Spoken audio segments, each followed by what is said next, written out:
જુનાગઢ મહાનગરપાલિકા અવારનવાર અહીંયાથી એક જ સમસ્યાનો અવાજ આવી રહ્યો છે લોકોના મોઢેથી કે અહીંયા કામ નથી થતા, વિકાસના કામ નથી થતા, મોટા ખાડા પડી ગયા છે, રસ્તાઓ તૂટી ગયા છે, તેમ છતાં જે તંત્ર છે એ કે ધ્યાન નથી આપતું. કલેક્ટર અને તંત્રના સંકલનનો અભાવ અહીંયા જોવા મળી રહ્યો છે. કેટલા બધા પ્રવાસીઓ છે અહીંયા આવી રહ્યા છે અને સામનો કરી રહ્યા છે કે અહીંયા જુનાગઢ શહેર ખાલી માત્ર કહેવા માટેનું જ શહેર છે, પરંતુ અહીંયા કોઈ જ જાતની સુવિધા સારી નથી. અને હવે તમામ લોકોનો એક અવાજ ઉઠ્યો છે કે હવે ક્યાંક તંત્રએ પણ જાગવું પડશે. નમસ્કાર, આપ જોઈ રહ્યા છો નિર્ભય ન્યૂઝ અને હું છું આપની સાથે રિદ્ધિ. જુનાગઢ શહેર અને એમની સાથે બહારથી આવતા જે પણ ભક્તો છે, જે પણ શ્રદ્ધાળુઓ છે, પ્રવાસીઓ છે, હવે તમામ લોકો ત્રાહિમામ પોકારી ઉઠ્યા છે કે જુનાગઢની અંદર સારા રોડ રસ્તા નથી, જેમના કારણે કેટલા બધા અકસ્માત થાય છે અને ઘણા બધા લોકો જે મોટા મોટા ખાડા પડી ગયા છે એમાં પડવાથી એમને પણ ક્યાંક અકસ્માત નડી રહ્યો છે. ઘણા બધાના હાડકા ભાંગી રહ્યા છે, કારણ કે જ્યારે તમે કોઈ પણ રસ્તા ઉપરથી ચાલો છો તો એવું લાગે છે કે અહીંયા કે સીધો રસ્તો છે જ નહીં, વાંકા ચૂકો રસ્તો છે, ક્યાંક ઉબડ ખાબડ વાળો રસ્તો છે, જેથી કરીને લોકો પણ અહીંયા ત્રાહિમામ પોકારી ગયા છે. હવે એમની સાથે યાત્રાળુઓ પણ અહીંના રસ્તાને લઈ બોલી ઉઠ્યા છે કે અહીં તંત્રએ કોઈ કામગીરી કરી જ નથી. મહાનગરપાલિકા અને કલેક્ટર છે એમના વચ્ચે કોઈ જ સંકલન નથી. જો સંકલન કરે તો લોકોને હાલાકી ઓછી પડે. ડબલ એન્જિનની સરકાર અહીંયા ક્યાંક કહેવામાં આવી રહ્યું છે, ગુજરાતમાં પણ ડબલ એન્જિનની સરકારમાં જો આવી દશા હોય તો પછી ક્યાં બીજા શહેરમાં જઈ અને જોવાનું કે ત્યાં પણ ક્યાંક તેમને સારી સગવડ મળશે. જુનાગઢ શહેરમાં જો આવી પરિસ્થિતિ છે તો પછી કોને કહેવા જવું. મુખ્યત્વે તે ભવનાથ નહીં પરંતુ શહેરના પણ રસ્તાઓની અત્યારે ખરાબ સ્થિતિ છે, જેથી અવર જવરમાં ખૂબ સમય વહી જાય છે, એવું પણ ત્યાંના લોકોનું કહેવું છે. હવે જ્યારે અમારા જુનાગઢના સંવાદદાતાએ લોકો સાથે વાતચીત કરી છે, લોકોના જે પ્રશ્ન ઉઠાવ્યા છે અને લોકો જે સરકારને કહી રહ્યા છે, તંત્રને કહી રહ્યા છે, પોતાની સમસ્યા કઈ રીતે કહી રહ્યા છે તે સાંભળીએ. જુનાગઢ તીર્થધામ જુનાગઢ મજેવડી દરવાજાથી ભવનાથ સુધીમાં આવવામાં લોકોને ઘણી મુશ્કેલી પડતી હોય છે. ત્યારે અહીંના રસ્તા આપણે જોઈ શકીએ છીએ કે રસ્તાની અંદર જે ખાડા છે, દામોદર કુંડ પાસે આપણે છીએ હાલ. મજેવડી દરવાજાની બહારથી તમે નીકળો ત્યારે ખાડા જ ખાડા આપને જોવા મળી રહ્યા હોય છે. ત્યારે આપણી સાથે યાત્રિકો જોડાઈ ગયા છે. જી, આપણે ક્યાંથી આવો છો અને શું લાગ્યું તમને જુનાગઢ? હા, મારું નામ પ્રશાંત દેશપાંડે છે. હું બરોડાથી આવું છું અને અહીંયા મહિન્દ્રા રિસોર્ટમાં એકોમોડેશન લઈને આના દર્શને આવ્યો હતો. મને આ જગ્યાએ 2-3 વખત આવી ગયો, પણ અત્યારે ચોમાસામાં રસ્તા બહુ તૂટેલા છે. અમે અમારું વ્હીકલ લઈને આવ્યા છે. આપણી આટલી બીજેપીની ગવર્મેન્ટ, મોદી સરકાર, તો એમાં આવા રસ્તાનું એક્સપેક્ટેશન નહોતું. તો મારી વિનંતી છે મોટા લોકોને કે આ રસ્તા વહેલી તકે ઓકે કરો, એટલે વધુ ને વધુ ટુરિસ્ટ આવશે તો જુનાગઢ અને બધાનું સારું થશે. અને રોપવે પણ હમણાં બંધ હતો. આવી બધી નાની મોટી વસ્તુનું જો ધ્યાન આપે, અને મેન તો રસ્તો, બહુ ટાઈમ લાગે છે ગમે ત્યાં જવા માટે. તમે બહારથી આવો છો, વડોદરાથી આવો છો, હા, ત્યારે અહીંયા આવીને રોપવે બંધ હોય છે કે રસ્તાનો પ્રોબ્લેમ, એના વિશે શું કહેશો?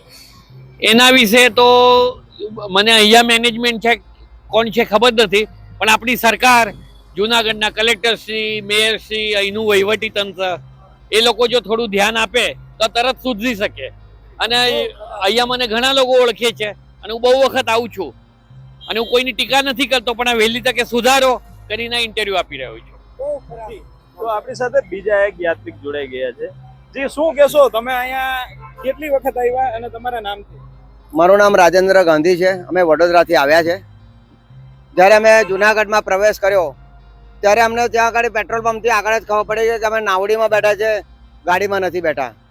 જે 1.5 ફૂટ 2.5 ફૂટના લાંબા ખાડા જોયા, તમને અમને લાગ્યું પહોંચતા છે અમારે ગાંધી ચોક પહોંચતા અમને કમસે કમ 45 મિનિટ લાગી, એટલા મોટા મોટા ખાડા છે. પછી આગળ આવ્યા, અમે ભવનાથ મંદિરે દર્શન કરવા માટે આવ્યા. રસ્તામાં એટલા ખાડા છે કે તમને એવું લાગે કે તમે નદીમાં બેસીને આવી રહ્યા છો, રોડ પર નથી ચાલતા. હવે અહીંનું મેનેજમેન્ટ અને અહીંના મેયરશ્રી, કલેક્ટરશ્રી એના માટે તત્કાળ કંઈ પગલાં લે તો પબ્લિકને થતી જે પારાવારી તકલીફ એ દૂર થઈ શકે છે. આ માટે અમારી એક વિશેષ પ્રાર્થના છે. આ તીર્થ ક્ષેત્ર છે, ભગવાન શંકરની પવિત્ર ભૂમિ છે, તપોભૂમિ છે. ગિરનારજીમાં દત્તાત્રેયજી બિરાજેલા છે અને જો એમની સામે આંખો સામે આ રીતનું વહીવટી તંત્ર ચાલશે તો દેશનું વહીવટી તંત્ર ખાડે ગયું એવું લાગે છે. આપણે વડોદરા છે અને જુનાગઢ, શું ફેર?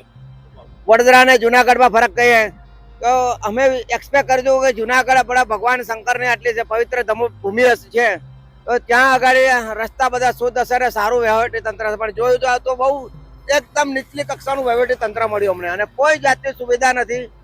ઘણી જગ્યાએ સાઇનબોર્ડ બી નથી, અને સાઇનબોર્ડ છે તેની આગળ ઝાડ આવી ગયું હોય કે હોય એ બી વ્યવસ્થા કોઈ કરી નથી. અને બધાને પૂછીને આગળ વધે તો વધાય છે, અધરવાઇઝ તમે ઉલટા રસ્તે 3-4 વાર જતા રહ્યા અને ફરી પાછા સીધા માર્ગે આવવા પ્રયત્ન કર્યો મેં. જી બેન, તમે અહીંથી આવ્યા છો, વડોદરાથી આવ્યા છો, આપણે રોપવેમાં જવા માટે અહીંયા રોપવે બંધ છે, શું કહેશો? રોપવે એકચ્યુઅલી બધું હવામાન જોઈને એમણે બંધ છે એવું કીધું અમને, પણ જો થોડી વાર પછી પણ આવું જો ખુલ્લું વાતાવરણ હોય તો એમણે રોપવે ચાલુ કરવો જોઈએ. બસ. જુનાગઢ પવિત્ર ભૂમિ, જુનાગઢ ગરવો ગિરનાર, જે હજારોની સંખ્યામાં લોકો અહીં ઉમટી પડતા હોય છે, ત્યારે લોકો છે એ અહીંયા હેરાન થઈ અને જુનાગઢનું રોડ રસ્તા ખરાબ હાલતમાં જોઈ અને અહીંથી જતા હોય છે. રિપોર્ટર યજ્ઞેશ ભટ્ટ, નિર્ભય ન્યૂઝ, જુનાગઢ.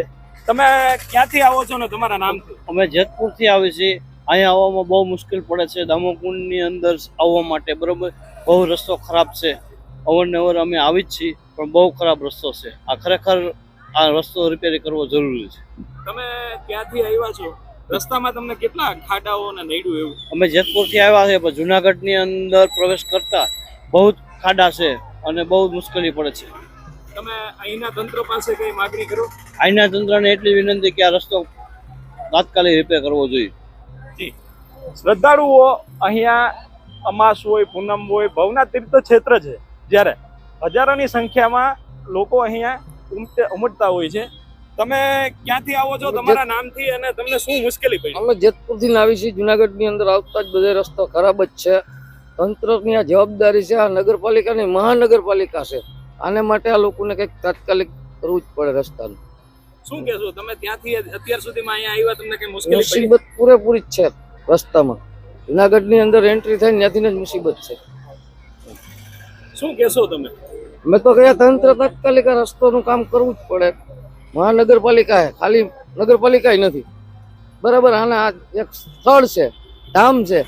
અહીંયા તો આમ 150-200 કિલોમીટરથી માણસો આવે છે, તો તકલીફ તો થાય જ ને બધાને. કોઈ વડીલો હોય, કોઈ હાલી નો તો એવો નહીં લઈને આવતા હોય ને.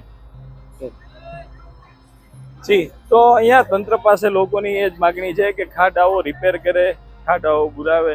ત્યારે ભાઈ તમે ક્યાંથી આવો છો અને તમને શું લાગ્યું? અમે જેતપુરથી જ આવી છીએ. જુનાગઢ કેવું લાગે છે?